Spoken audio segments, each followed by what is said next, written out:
ਹਾਂਜੀ, ਅਸੀਂ last video ਦੇ ਵਿੱਚ ਅਕਾਊਂਟੈਂਸੀ ਦੀਆਂ ਬੇਸਿਕ ਟਰਮ ਬਾਰੇ ਸਟੱਡੀ ਕੀਤੀ ਸੀ। ਕੁਝ ਬੇਸਿਕ ਟਰਮ ਅਸੀਂ ਉਸ ਦੇ ਵਿੱਚ ਕਲੀਅਰ ਕੀਤੀਆਂ ਨੇ, ਬਾਕੀ ਦੀਆਂ ਅਸੀਂ ਅੱਜ ਇਸ ਵੀਡੀਓ ਦੇ ਵਿੱਚ ਕੰਪਲੀਟ ਕਰਾਂਗੇ। ਜਿਨ੍ਹਾਂ ਸਟੂਡੈਂਟ ਨੇ ਲਾਸਟ ਵੀਡੀਓ ਨਹੀਂ ਦੇਖੀ ਤਾਂ ਰਿਕੁਐਸਟ ਹੈ ਕਿ ਪਹਿਲਾਂ ਤੁਸੀਂ ਉਹ ਵੀਡੀਓ ਦੇਖ ਲਓ ਤਾਂ ਜੋ ਤੁਹਾਨੂੰ ਅੱਜ ਦੀਆਂ ਜੋ ਅਸੀਂ ਟਰਮ ਕਰਾਂਗੇ ਉਹ ਈਜ਼ੀਲੀ ਕਲੀਅਰ ਹੋ ਜਾਣ। ਲਾਸਟ ਵੀਡੀਓ ਦਾ ਲਿੰਕ ਤੁਹਾਨੂੰ ਡਿਸਕ੍ਰਿਪਸ਼ਨ ਬਾਕਸ ਦੇ ਵਿੱਚ ਮਿਲ ਜਾਏਗਾ। ਜਿਨ੍ਹਾਂ ਸਟੂਡੈਂਟਸ ਨੂੰ ਵੀਡੀਓ ਪਸੰਦ ਆਏ ਤਾਂ ਉਹ ਲਾਈਕ ਔਰ ਚੈਨਲ ਨੂੰ ਸਬਸਕ੍ਰਾਈਬ ਕਰਨਾ ਨਾ ਭੁੱਲਣਾ ਤਾਂ ਜੋ ਤੁਹਾਨੂੰ ਹਰ ਇੱਕ ਵੀਡੀਓ ਦੀ ਨੋਟੀਫਿਕੇਸ਼ਨ ਟਾਈਮ ਸਿਰ ਮਿਲ ਸਕੇ। ਸੋ ਜੀ ਸਟਾਰਟ ਕਰਦੇ ਹਾਂ ਜੀ ਅੱਜ ਦਾ ਲੈਕਚਰ। ਸੋ ਫਸਟ ਪੁਆਇੰਟ ਹੈ ਜੀ ਅੱਜ ਦਾ ਸਾਡਾ ਐਕਸਪੈਂਸਿਸ। ਐਕਸਪੈਂਸਿਸ ਕੀ ਹੁੰਦੇ ਹੈ? ਐਕਸਪੈਂਸਿਸ ਮਤਲਬ ਖਰਚੇ। ਜੋ ਖਰਚੇ ਸਾਲ ਦੇ ਅੰਦਰ ਕੀਤੇ ਜਾਂਦੇ ਆ, ਇੱਕ ਅਕਾਊਂਟਿੰਗ ਈਅਰ ਦੇ ਵਿੱਚ ਕੀਤੇ ਜਾਂਦੇ ਆ, ਉਸ ਨੂੰ ਬੋਲਦੇ ਆ ਐਕਸਪੈਂਸਿਸ। ਸਾਡੇ ਡੇ ਟੂ ਡੇ ਖਰਚੇ ਜਾਂ ਕੋਈ ਅਸੀਂ ਮੰਥਲੀ ਖਰਚੇ ਕਰਦੇ ਆ ਜੋ ਕਿ ਸ਼ੋਰਟ ਟਰਮ ਦੇ ਲਈ ਕੀਤੇ ਜਾਂਦੇ ਆ, ਉਸ ਨੂੰ ਬੋਲਦੇ ਆ ਐਕਸਪੈਂਸਿਸ। ਇੱਕ ਬਿਜ਼ਨਸਮੈਨ ਹੈ, ਉਸ ਦੇ ਬਿਜ਼ਨਸ ਦੇ ਵਿੱਚ ਡੇ ਟੂ ਡੇ ਖਰਚੇ ਹੁੰਦੇ ਆ, ਮੰਥਲੀ ਉਹ ਪੇਮੈਂਟ ਕਰਦਾ ਹੈ। ਜਿੱਦਾਂ ਕਿ ਉਸਨੇ ਵੇਜਿਸ ਪੇ ਕੀਤੇ ਲੇਬਰ ਨੂੰ, ਸੈਲਰੀ ਦੀ ਪੇਮੈਂਟ ਕੀਤੀ, ਅਸੀਂ ਰੈਂਟ ਪੇ ਕੀਤਾ, ਤਾਂ ਇਹ ਸਾਰੇ ਕੀ ਆ ਉਸਦੇ ਖਰਚੇ ਆ ਜੋ ਕਿ ਇੱਕ ਸਾਲ ਦੇ ਵਿੱਚ ਹੁੰਦੇ ਆ। ਧਿਆਨ ਰੱਖਣਾ, ਐਕਸਪੈਂਸਿਸ ਇੱਕ ਸਾਲ ਦੇ ਵਿੱਚ ਕੀਤੇ ਜਾਣ ਵਾਲੇ ਖਰਚੇ ਹੁੰਦੇ ਆ। ਹੁਣ ਅਸੀਂ ਗੱਲ ਕੀਤੀ ਸੀ ਕਿ ਜੋ ਐਕਸਪੈਂਸਿਸ ਨੇ ਅਸੀਂ ਸੈਲਰੀ ਔਰ ਵੇਜਿਸ ਦੀ ਐਗਜ਼ਾਮਪਲ ਲਈ ਹੈ, ਤਾਂ ਉਹ ਕਨਸੈਪਟ ਕਲੀਅਰ ਕਰਨੇ ਵੀ ਬਹੁਤ ਜ਼ਰੂਰੀ ਹੈ। ਫਸਟ ਹੈ ਜੀ ਵੇਜਿਸ। ਵੇਜਿਸ ਕੀ ਹੈ? ਵੇਜਿਸ ਜੋ ਕਿ ਅਸੀਂ ਲੇਬਰ ਨੂੰ ਪੇਮੈਂਟ ਕਰਦੇ ਹਾਂ, ਡੇ ਟੂ ਡੇ ਪੇਮੈਂਟ ਕੀਤੀ ਜਾਂਦੀ ਹੈ। ਇੱਕ ਦਿਨ ਦੀ ਪੇਮੈਂਟ ਇੱਕ ਲਾਸਟ ਦੇ ਵਿੱਚ ਅਸੀਂ ਕਰ ਦਿੰਦੇ ਹਾਂ, ਉਸ ਨੂੰ ਕੀ ਬੋਲਦੇ ਆ? ਵੇਜਿਸ। ਕੋਈ ਵੀ ਉਹਨਾਂ ਨੇ ਕੰਮ ਕੀਤਾ ਉਸ ਦੇ ਬਦਲੇ ਉਹਨਾਂ ਦੀ ਇੱਕ ਦਿਨ ਦੀ ਪੇਮੈਂਟ ਉਹਨਾਂ ਨੂੰ ਅਸੀਂ ਨਾਲ ਦੀ ਨਾਲ ਜੋ ਕਰ ਦਿੰਦੇ ਹਾਂ ਉਸ ਨੂੰ ਵੇਜਿਸ ਬੋਲਦੇ ਆ। ਸੈਲਰੀ ਕੀ ਹੁੰਦੀ ਹੈ?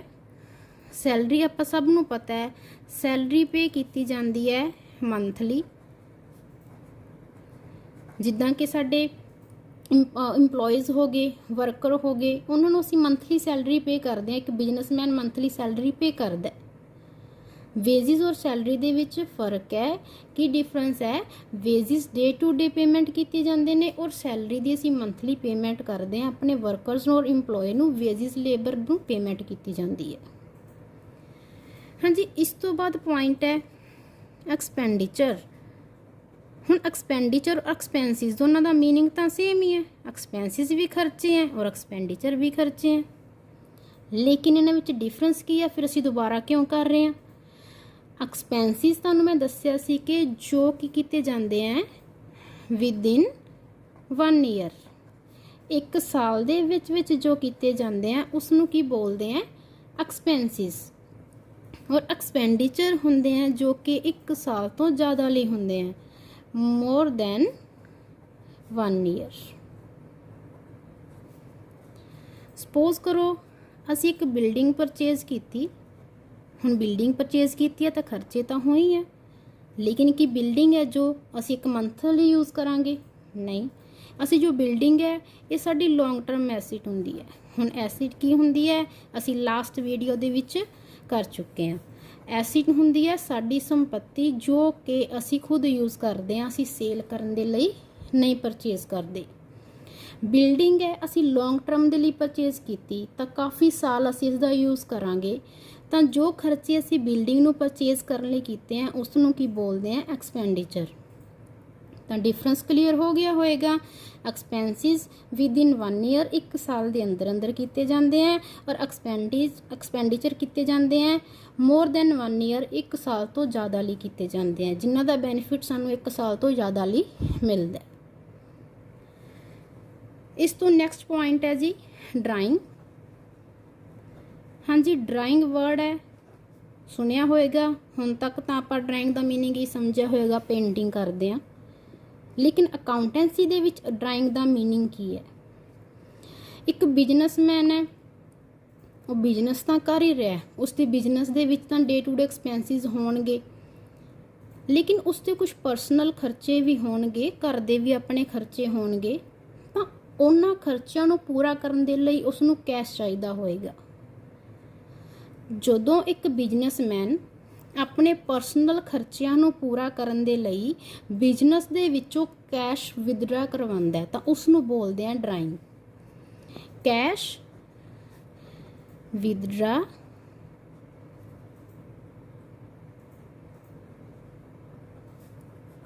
ਫਾਰ ਪਰਸਨਲ ਯੂਜ਼, ਕਿ ਆਪਣੇ ਪਰਸਨਲ ਯੂਜ਼ ਦੇ ਲਈ ਜਦੋਂ ਬਿਜ਼ਨਸ ਦੇ ਵਿੱਚ ਇੱਕ ਬਿਜ਼ਨਸਮੈਨ ਕੈਸ਼ ਵਿਦਡਰਾ ਕਰਵਾਉਂਦਾ ਹੈ ਉਸ ਨੂੰ ਬੋਲਦੇ ਆ ਡਰਾਇੰਗ।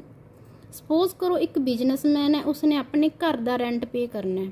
ਹੁਣ ਘਰ ਕਿਸ ਲਈ ਯੂਜ਼ ਕਰ ਲਿਆ? ਆਪਣੇ ਪਰਸਨਲ ਯੂਜ਼ ਕਰ ਰਿਹਾ ਉਸਦਾ, ਉਸਨੂੰ ਬਿਜ਼ਨਸ ਦੇ ਲਈ ਤਾਂ ਯੂਜ਼ ਨਹੀਂ ਨਾ ਕਰ ਰਿਹਾ।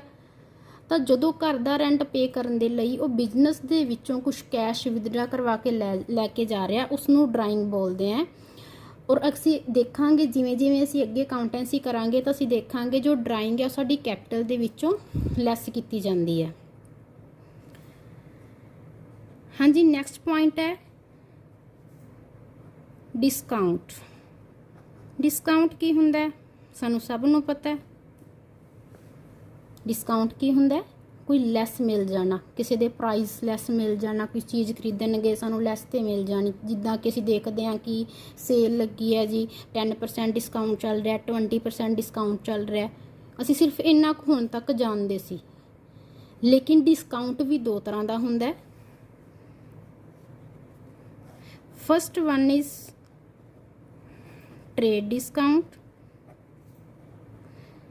and second one is cash discount। trade discount ਕੀ ਹੁੰਦਾ ਹੈ? ਉਹ ਡਿਸਕਾਊਂਟ ਜੋ ਸਾਨੂੰ ਜ਼ਿਆਦਾ ਕੁਆਂਟੀਟੀ ਪਰਚੇਜ਼ ਕਰਨ ਤੇ ਮਿਲਦਾ ਹੈ। ਅਸੀਂ ਦੇਖਦੇ ਹਾਂ ਕਿ ਕਈ ਵਾਰੀ ਅਸੀਂ ਕੋਈ ਚੀਜ਼ ਲੈਣੀ ਹੁੰਦੀ ਤਾਂ ਆਪਾਂ ਕਹਿੰਦੇ ਹਾਂ ਕੋਈ ਨਹੀਂ, ਆਪਾਂ ਇੱਕ ਦੀ ਜਗ੍ਹਾ ਦੋ ਚੀਜ਼ ਇਕੱਠੀ ਲੈ ਲਈ ਤਾਂ ਆਪਾਂ ਨੂੰ ਸਸਤੀ ਪੈ ਜਾਏਗੀ। ਇੱਦਾਂ ਹੁੰਦਾ ਹੈ ਨਾ। ਹੁਣ ਸਪੋਜ਼ ਕਰੋ ਅਸੀਂ ਚੇਅਰ ਪਰਚੇਜ਼ ਕਰਨੀ ਸੀ। ਅਗਰ ਅਸੀਂ ਇੱਕ ਚੇਅਰ ਪਰਚੇਜ਼ ਕਰਦੇ ਸੀ ਤਾਂ ਇੱਕ ਚੇਅਰ ਦਾ ਪ੍ਰਾਈਸ ਸੀ 50 ਰੁਪੀਜ਼। ਲੇਕਿਨ ਸਾਨੂੰ ਸ਼ੌਪਕੀਪਰ ਵੱਲੋਂ ਆਫਰ ਮਿਲਿਆ ਕਿ ਅਗਰ ਤੁਸੀਂ ਇੱਕ ਦੀ ਜਗ੍ਹਾ 5 ਚੇਅਰ ਪਰਚੇਜ਼ ਕਰੋਗੇ ਤਾਂ ਤੁਹਾਨੂੰ 200 ਦੇ ਵਿੱਚ ਪੈ ਜਾਣਗੀਆਂ। ਤਾਂ ਹੁਣ ਸਾਨੂੰ ਡਿਸਕਾਊਂਟ ਕਿੰਨਾ ਮਿਲ ਰਿਹਾ? ਦੇਖੋ, ਅਗਰ ਇੱਕ ਚੇਅਰ ਦਾ ਪ੍ਰਾਈਸ 50 ਹੈ ਤਾਂ 5 ਚੇਅਰਸ ਦਾ ਪ੍ਰਾਈਸ ਕਿੰਨਾ ਹੋਏਗਾ? 250। ਲੇਕਿਨ ਸਾਨੂੰ ਆਫਰ ਕੀ ਮਿਲਿਆ ਕਿ ਅਗਰ ਤੁਸੀਂ 5 ਚੇਅਰ ਪਰਚੇਜ਼ ਕਰੋਗੇ ਤੇ ਤੁਹਾਨੂੰ ਕਿੰਨੇ ਦੀਆਂ ਮਿਲ ਜਾਣਗੀਆਂ? 200 ਦੀਆਂ। ਹੈ ਤਾਂ 250 ਦੀਆਂ ਸੀ ਲੇਕਿਨ ਸਾਨੂੰ 200 ਦੇ ਵਿੱਚ ਮਿਲ ਰਹੀਆਂ ਨੇ। ਤਾਂ 250 ਦੀਆਂ ਜੋ ਸਾਨੂੰ 200 ਦੇ ਵਿੱਚ ਮਿਲ ਰਹੀਆਂ ਨੇ ਤਾਂ ਸਾਨੂੰ ਕਿੰਨਾ ਟ੍ਰੇਡ ਡਿਸਕਾਊਂਟ ਮਿਲ ਰਿਹਾ ਹੈ? 50 ਰੁਪੀਜ਼। ਟ੍ਰੇਡ ਡਿਸਕਾਊਂਟ ਜੋ ਕਿ ਕੁਆਂਟੀਟੀ ਤੇ ਮਿਲਦਾ। ਔਰ ਇੱਕ ਪੁਆਇੰਟ ਧਿਆਨ ਨਾਲ ਯਾਦ ਰੱਖਣਾ ਕਿ ਜੋ ਟ੍ਰੇਡ ਡਿਸਕਾਊਂਟ ਹੈ, ਜਦੋਂ ਅਸੀਂ ਅਕਾਊਂਟੈਂਸੀ ਕਰਦੇ ਹਾਂ ਤਾਂ ਟ੍ਰੇਡ ਡਿਸਕਾਊਂਟ ਨੂੰ ਸ਼ੋ ਨਹੀਂ ਕੀਤਾ ਜਾਂਦਾ, ਲੈਸ ਕੀਤਾ ਜਾਂਦਾ ਅਮਾਊਂਟ ਦੇ ਵਿੱਚੋਂ, ਲੇਕਿਨ ਅਸੀਂ ਇਸ ਨੂੰ ਸ਼ੋ ਨਹੀਂ ਕਰਦੇ। ਹਾਂਜੀ, ਕੈਸ਼ ਡਿਸਕਾਊਂਟ ਕੀ ਹੈ? ਕੈਸ਼ ਡਿਸਕਾਊਂਟ ਜਿੱਦਾਂ ਅਸੀਂ ਹੁਣ ਦੇਖਿਆ ਸੀ ਕਿ ਇੱਕ ਚੇਅਰ 50 ਦੀ ਸੀ, ਸਾਨੂੰ 250 ਦੀਆਂ 5 ਮਿਲ ਰਹੀਆਂ ਸੀ, ਲੇਕਿਨ ਸਾਨੂੰ 200 ਦੇ ਵਿੱਚ ਮਿਲ ਗਿਆ, ਸਾਨੂੰ 50 ਰੁਪੀਜ਼ ਟ੍ਰੇਡ ਡਿਸਕਾਊਂਟ ਮਿਲ ਗਿਆ। ਕੈਸ਼ ਡਿਸਕਾਊਂਟ ਅਸੀਂ ਇੱਕ ਚੇਅਰ ਪਰਚੇਜ਼ ਕੀਤੀ, ਇੱਕ ਚੇਅਰ ਦਾ ਪ੍ਰਾਈਸ ਕੀ ਹੈ? 50। ਲੇਕਿਨ ਅਸੀਂ ਇੱਦਾਂ ਕਰਦੇ ਹਾਂ ਕਿ ਹਾਂ ਪ੍ਰਾਈਸ ਜ਼ਿਆਦਾ ਹੈ ਜੀ, ਘੱਟ 'ਚ ਦੇ ਦਿਓ, ਤਾਂ ਕੁਛ ਨਾ ਕੁਛ ਸਾਨੂੰ ਲੈਸ ਮਿਲ ਜਾਂਦਾ ਸਮ ਟਾਈਮ। ਜਿੱਦਾਂ ਉਹ ਚੇਅਰ 50 ਦੀ ਸੀ, ਉਹ ਅਸੀਂ 45 ਰੁਪੀਜ਼ ਦੇ ਵਿੱਚ ਲੈ ਆਏ, ਤਾਂ ਹੁਣ ਸਾਨੂੰ 5 ਰੁਪੀਜ਼ ਕੀ ਹੋਏ? ਸਾਨੂੰ ਮਿਲਿਆ ਕੈਸ਼ ਡਿਸਕਾਊਂਟ। 5 ਰੁਪੀਜ਼ ਅਸੀਂ ਘੱਟ ਦੇ ਕੇ ਆਏ ਤਾਂ 5 ਰੁਪੀਜ਼ ਸਾਡੇ ਬਚ ਗਏ। ਤਾਂ ਇਹ ਕੀ ਹੈ? ਸਾਡਾ ਕੈਸ਼ ਡਿਸਕਾਊਂਟ। ਔਰ ਕੈਸ਼ ਡਿਸਕਾਊਂਟ ਨੂੰ ਅਸੀਂ ਅਕਾਊਂਟੈਂਸੀ ਕਰਨ ਟਾਈਮ ਸ਼ੋ ਕਰਦੇ ਹਾਂ। ਕਲੀਅਰ ਹੋ ਗਿਆ? Trade discount and cash discount. Cash discount ਮਿਲਦਾ ਹੈ ਕੁਆਂਟੀਟੀ ਤੇ ਔਰ ਕੈਸ਼ ਡਿਸਕਾਊਂਟ ਮਿਲਦਾ ਹੈ ਪ੍ਰਾਈਸ ਤੇ। ਹਾਂਜੀ, ਇਸ ਤੋਂ ਬਾਅਦ ਹੈ ਰਿਬੇਟ। ਰਿਬੇਟ ਕੀ ਹੈ? ਰਿਬੇਟ ਵੀ ਛੂਟ ਹੈ, ਛੋਟ ਮਿਲ ਜਾਣਾ ਕਿਸੇ ਚੀਜ਼ ਦੀ। ਡਿਸਕਾਊਂਟ ਵੀ ਸਾਨੂੰ ਕੁਝ ਛੋਟ ਮਿਲ ਗਈ ਪ੍ਰਾਈਸ ਦੇ ਵਿੱਚ। ਲੇਕਿਨ ਰਿਬੇਟ ਟ੍ਰੇਡ ਡਿਸਕਾਊਂਟ ਔਰ ਕੈਸ਼ ਡਿਸਕਾਊਂਟ ਤੋਂ ਬਿਲਕੁਲ ਅਲੱਗ ਰੀਜ਼ਨ ਤੇ ਮਿਲਦੀ ਹੈ ਸਾਨੂੰ। ਇਸ ਦਾ ਰੀਜ਼ਨ ਬਿਲਕੁਲ ਡਿਫਰੈਂਟ ਹੁੰਦਾ ਹੈ। ਰਿਬੇਟ ਹੁੰਦਾ ਮੰਨ ਲਓ ਕੋਈ ਚੀਜ਼ ਹੈ, ਉਸ ਦਾ ਪ੍ਰਾਈਸ ਸਾਨੂੰ ਕੁਝ ਘੱਟ ਦੇ ਵਿੱਚ 60 ਦੀ ਸੀ, ਸਾਨੂੰ 50 ਦੀ ਮਿਲ ਗਈ। ਉਸ ਦੇ ਪਿੱਛੇ ਰੀਜ਼ਨ ਕੀ ਹੋਏਗਾ? ਹੋ ਸਕਦਾ ਉਸ ਚੀਜ਼ ਦੀ ਜੋ ਕੁਆਲਿਟੀ ਹੈ ਉਹ ਪੂਅਰ ਹੈ, ਜਾਂ ਹੋ ਸਕਦਾ ਜੋ ਪੀਸ ਹੈ ਉਹ ਡਿਫੈਕਟਿਵ ਹੈ ਥੋੜਾ, ਕੁਛ ਉਸ ਦੇ ਵਿੱਚ ਮਤਲਬ ਕੀ ਹੈ, ਕੋਈ ਨਾ ਕੋਈ ਉਹਦੀ ਮਤਲਬ ਕਿ ਖਰਾਬੀ ਹੈ, ਤਾਂ ਉਸ ਨੂੰ ਚੀਜ਼ ਥੋੜੀ ਘੱਟ ਪ੍ਰਾਈਸ ਦੇ ਵਿੱਚ ਮਿਲ ਜਾਂਦੀ ਹੈ, ਸਾਨੂੰ ਥੋੜੀ ਛੋਟ ਮਿਲ ਜਾਂਦੀ ਹੈ, ਉਸ ਨੂੰ ਬੋਲਦੇ ਆ ਰਿਬੇਟ। ਸੋ ਦੋਨਾਂ ਪੁਆਇੰਟ ਦੇ ਵਿੱਚ ਡਿਫਰੈਂਸ ਹੈ ਡਿਸਕਾਊਂਟ ਔਰ ਰਿਬੇਟ ਦੇ ਵਿੱਚ। ਹਾਂਜੀ, ਨੈਕਸਟ ਪੁਆਇੰਟ ਹੈ ਸਟਾਕ। ਸਟਾਕ ਕੀ ਹੁੰਦਾ ਹੈ? ਹੁਣ ਅਸੀਂ ਕੱਲ ਦੀ ਵੀਡੀਓ ਦੇ ਵਿੱਚ ਵੀ ਐਗਜ਼ਾਮਪਲ ਲਈ ਸੀ ਕਿ ਇੱਕ ਬਿਜ਼ਨਸਮੈਨ ਹੈ, ਜਦੋਂ ਬਿਜ਼ਨਸ ਸਟਾਰਟ ਕਰਦਾ ਹੈ ਤਾਂ ਉਹ ਕੀ ਚੀਜ਼ ਪਰਚੇਸ ਕਰਦਾ, ਜਿਸ ਚੀਜ਼ ਦਾ ਬਿਜ਼ਨਸ ਕਰਦਾ ਉਸ ਨੂੰ ਅਸੀਂ ਬੋਲਦੇ ਹਾਂ ਗੁੱਡਸ। ਇੱਕ ਵਾਰੀ ਦੁਬਾਰਾ ਮੈਂ ਐਕਸਪਲੇਨ ਕਰ ਦਿੰਨੀ ਆ। ਸਪੋਜ਼ ਕਰੋ ਇੱਕ ਬਿਜ਼ਨਸਮੈਨ ਹੈ, ਉਹ ਬੁੱਕਸ ਦਾ ਬਿਜ਼ਨਸ ਕਰ ਰਿਹਾ ਹੈ, ਉਸਨੇ ਇੱਕ ਬੁੱਕਸ ਦੀ ਸ਼ਾਪ ਓਪਨ ਕੀਤੀ ਹੈ, तो हर टाइम अपने को एक बुक्स का स्टॉक रखेगा। जो ये बुक्स ने एक ही हैं गुड्स। गुड्स की होंदियां ने? गुड्स की है जो चीज़ असी परचेज करते हैं दोबारा सेल करन दे लई, उसनों बोलते हैं गुड्स। जो चीज़ सेल करन दे लई परचेज की जाती है उसनों गुड्स बोलते हैं। तो असी हुण बिजनेस किस चीज़ का बिजनेसमैन कर रहा सी? बुक्स का। तो बुक्स उसते की ने गुड्स, तो वह गुड्स का हमेशा स्टॉक अपने कोल रखेगा, तो उसनों की बोलते हैं स्टॉक। ध्यान रखना है गुड्स का स्टॉक ही रखा जाता है। स्टॉक दो तरह का होंगे। Number 1 is opening stock and number 2 closing stock. Opening stock और क्लोजिंग स्टॉक की है? देखो, एक बिजनेसमैन ने बुक्स परचेज कीतियां, हो सकता वो सारिया बुक्स वो एक साल दे विच सेल नहीं हुई, ताकि वो जो बुक्स ने सेल नहीं हुई उसनों दोबारा सेल नहीं करेगा। करेगा। मान लो 2015 दे विच 2015 तो 16 का ईयर है, उसने स्टार्टिंग जो बुक्स परचेज कीतियां, लेकिन जदों उसने उसका कुछ स्टॉक बच गया, जो स्टॉक साल दे लास्ट विच बच गया उसनों बोलते हैं क्लोजिंग स्टॉक। वो गुड्स जो कि अनसोल्ड ने, जो कि सेल नहीं हुई, लास्ट विच स्टॉक बच जाना, वो हुंदा क्लोजिंग स्टॉक। जदों ये स्टॉक 2016 तो 17 के अगले साल दे विचों यूज़ करेगा, दोबारा सेल करेगा, तो अगले साल का की हो जाता है ओपनिंग स्टॉक। लास्ट ईयर का क्लोजिंग स्टॉक, नैक्सट ईयर का ओपनिंग स्टॉक। क्लीयर है पॉइंट? जो लास्ट ईयर स्टॉक बच गया उसनों नैक्सट ईयर लैके जाएगा, तो लास्ट ईयर का जो क्लोजिंग स्टॉक है नैक्सट ईयर का ओपनिंग स्टॉक होंगे। सो नैक्सट पॉइंट है इन्वेंट्री।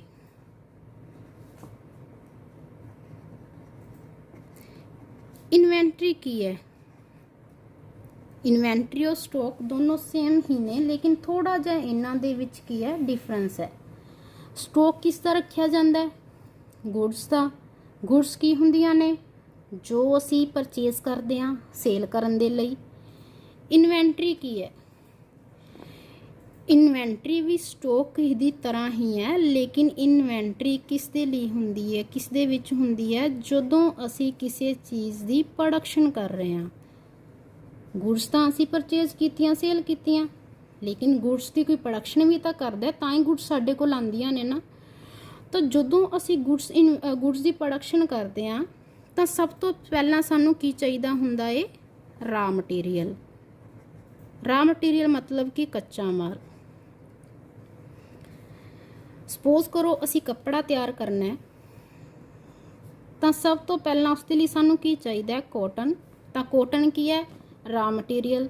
हुण कॉटन का स्टॉक भी होएगा एक प्रोडक्शन सैक्टर दे कोल, तो जो वो कॉटन है वो अपने कोल स्टॉक रखेगा कॉटन का, उसनों की बोलते हैं इन्वेंट्री। उस तो बाद सैकेंड की होएगा? कॉटन तो थ्रैड तैयार किया जाता है। जो थ्रैड तैयार करांगे उसनों बोलांगे असी सैमी फिनिश्ड। जो कि हाफ तैयार हो गया, तो वो की है थ्रैड। हुण थ्रैड का स्टॉक भी होएगा, थ्रैड की इन्वेंटरी भी होएगी।